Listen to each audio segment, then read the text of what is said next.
Hi, I'm Marty Nemko. Nearly everyone considers themselves open-minded, if not downright celebratory of diverse ideas. Alas, from where I sit, the truth isn't as sanguine. Indeed, I see people getting more closed-minded. Try this self-assessment. 4 questions. First, what percentage of the time do you vote for a candidate from just one party? 100% of the time? 75 to 100% of the time? 50 to 75% of the time? 25 to 50% of the time? Less than 25% of the time? Question 2. How often do you change your mind significantly about a foundational issue? For example, affirmative action, climate change, marijuana legalization, illegal immigration, whether the gender and race pay gap is caused mainly by racism and sexism as opposed to other factors? Often, that is changing your mind often on those issues. Sometimes on such issues, or rarely. Question 3. On such issues, when a person you respect or a media outlet argues for an opposing side, how likely are you to listen with an open mind, willing to consider changing your position? Usually, sometimes, or rarely. And the final of the 4 questions, on such issues, when a person you respect or a media outlet argues for the opposing side, how likely are you to respect them as much or even more despite your disagreement? Usually, sometimes, rarely.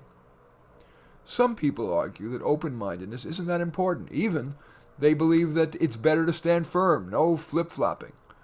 Yet I believe in the time-honored proposition that wisdom resides across the ideological spectrum.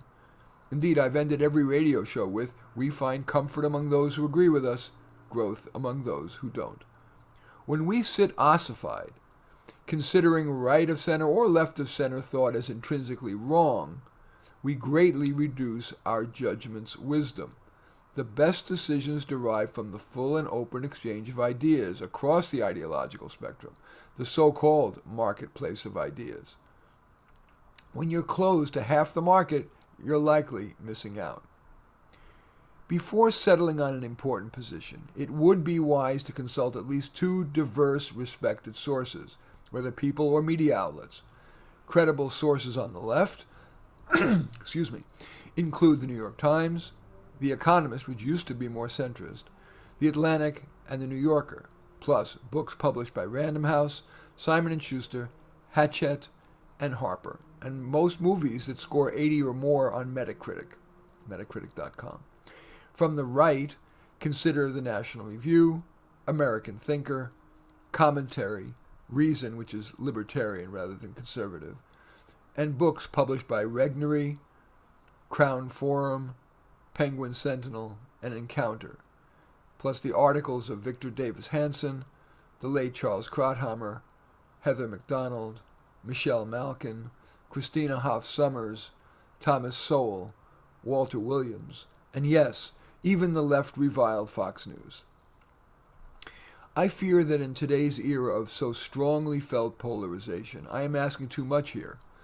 But despite this era in which society's mind molders, that is, the schools, the colleges, and the most influential news and entertainment media, they largely speak with one voice. Despite that, am I too idealistic in asking you to pull on ropes of restraint and consider, with respect, a fuller range of ideas? In any event, I do thank you for watching. I'm Marty Nemko. I welcome your thumbs up, accept your thumbs down. Feel free to comment, share on your social media, or subscribe to my channel. In any event, again, thank you for watching. I am Marty Nemko.